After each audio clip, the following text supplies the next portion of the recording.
kedua adalah mengenai bunga majemuk. Ada sedikit perbedaan antara suku bunga tunggal dengan suku bunga majemuk. Pada suku bunga tunggal, besarnya bunga itu B sama dengan MP, tidak pernah digabungkan dengan modal. Sebaliknya, pada suku bunga majemuk, besar bunga pada akhir jangka waktu selalu ditambahkan pada modal. Lambang modal pada awal jangka waktu pertama itu dilambangkan M0, sedangkan pada akhir jangka waktu ke N itu dilambangkan dengan MN. Sehingga di sini ada teorema 1 di mana modal sebesar M0 ditabung di bank dengan suku bunga P% per tahun, suku bunganya adalah suku bunga majemuk, selama N tahun, maka jumlah uang tabungan pada akhir tahun ke N itu adalah MN, di mana MN sama dengan M0 kali 1 plus P pangkat N. Nah, untuk teorema 1 ini untuk buktinya nanti sudah ada di materi yang saya berikan. Sekarang di sini juga ada istilah lain yaitu nilai akhir dan nilai tunai modal. Nilai akhir atau nilai masa datang MN. Jadi ini hampir sama dengan yang pada tadi ya, nilai di akhir jangka waktu tadi. Di sini yang ditabung dengan suku bunga majemuk adalah nilai modal itu pada akhir jangka waktu tertentu. Sedangkan kalau nilai tunai, nilai sekarang itu yaitu M0-nya. Sebuah modal adalah modal yang harus dibayar atau ditabung pada jangka waktu tertentu yang diketahui nilai akhirnya. Nah, di sini muncullah teorema 2 bahwa apabila nilai akhirnya MN dari modal sebesar M0, maka di sini dengan bunga P% per tahun, maka MN-nya sama dengan M0 kali 1 plus P pangkat N. Sedangkan kalau mau mencari nilai tunai berarti nyari M0-nya, maka M0 itu sama dengan MN sama dengan 1 plus P pangkat N. Kalau dicermati antara kedua rumus ini sebenarnya sama, hanya beda bentuknya saja. Contohnya ini. Nita menabung sebesar 10 juta rupiah di bank dengan suku bunga 4% per tahun.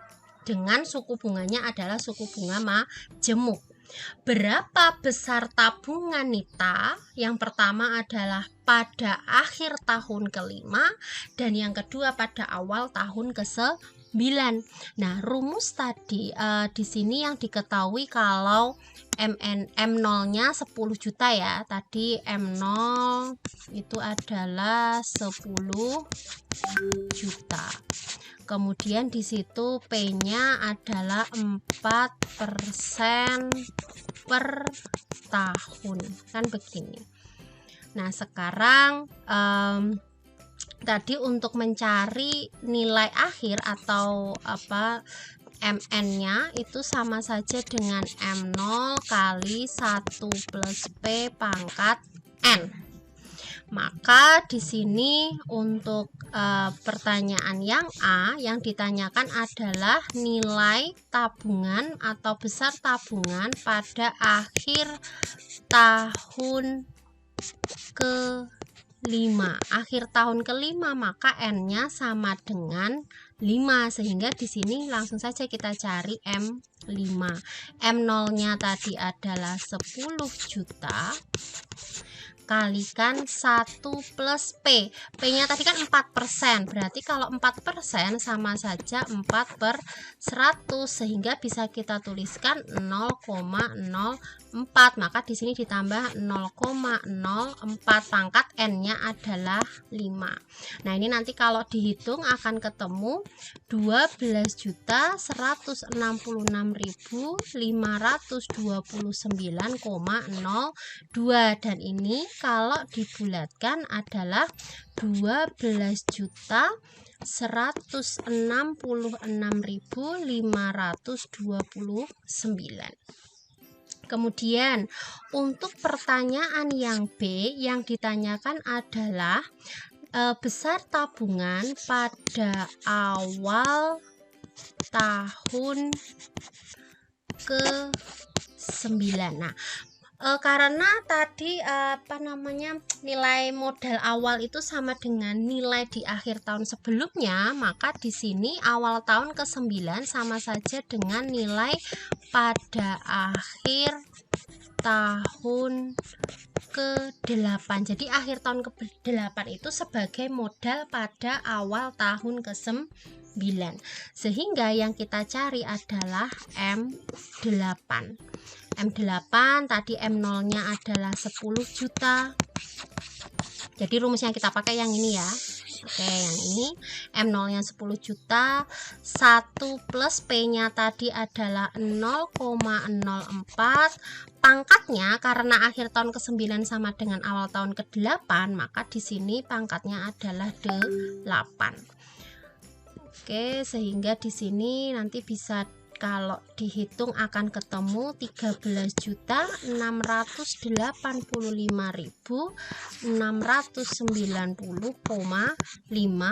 atau kalau dibulatkan adalah 13.685.691. Nah, inilah jawabannya. Oke. Nah, rumus pada teorema 1 ataupun 2 tadi hanya berlaku pada pembayaran bunga untuk setiap tahun saja. Jadi per tahun begitu pembayarannya. Padahal pada praktik bisnis sehari-hari seperti pada bank-bank komersial, frekuensi pembayaran bunga kepada nasabah dilakukan bukan hanya 1 kali dalam setahun, melainkan lebih dari 1 kali. Misalnya pembayaran bunga majemuknya itu bisa secara semesteran atau kuartal atau bulanan atau harian. Jadi pembayaran bunganya itu tidak hanya sekali, tetapi bisa lebih dari 1 kali. Jika frekuensi pembayaran bunga ini dimisalkan M kali dalam setahun, maka nilai masa datang atau nilai akhir pada suatu jangka waktu tertentu Mn itu sama dengan M0 kali 1 plus P per M pangkat N kalikan M, dengan Mn adalah nilai masa datang atau nilai akhir suatu tabungan di suatu jangka waktu tertentu. M0 adalah nilai sekarang atau modalnya. P adalah tingkat bunga per tahun, bunga majemuk, dengan M adalah frekuensi pembayaran bunga dalam setahun, frekuensinya berapa kali pembayaran bunganya begitu, dan N adalah jumlah tahunnya berapa.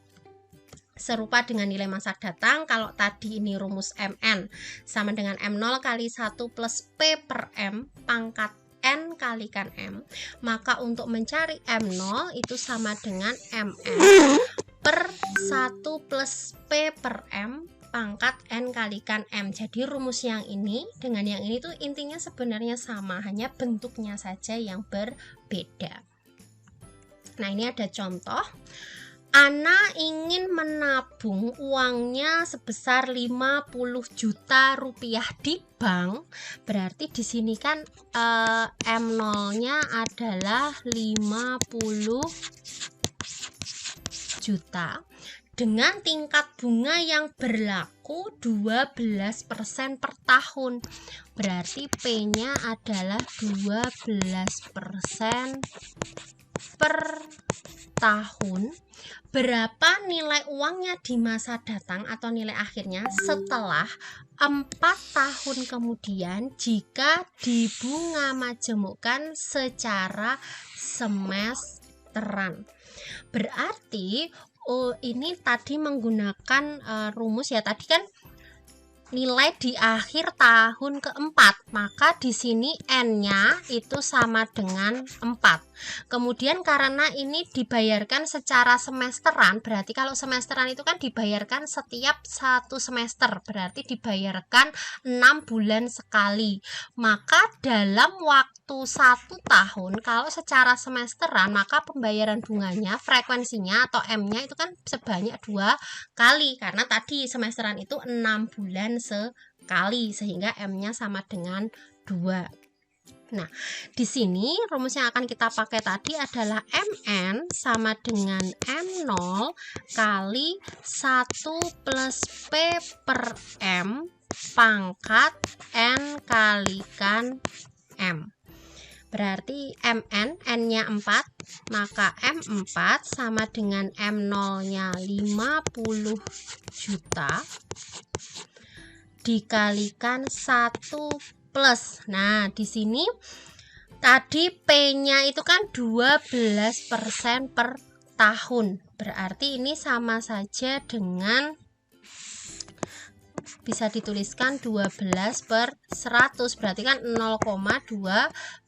Jadinya ini 0,12 per M-nya tadi 2, pangkatnya N-nya 4 kali M-nya 2, sehingga ini bisa dituliskan 50 juta dikali 1 plus 0,06, jadi 0,12 bagi 2 0,06, pangkatnya adalah 4 kali 2 itu 8. Nah, nanti kalau dihitung akan ketemu jawabannya 79.492.403,73. Nah, ini kalau dibulatkan maka besarnya adalah 79.492.404. Nah, inilah nilai di akhir tahun keempat jika di bunga majemukan secara semesteran. Jadi inilah beberapa penerapan dari bunga majemuk tadi. Jadi inilah penjelasan mengenai deret geometri dan juga penerapannya.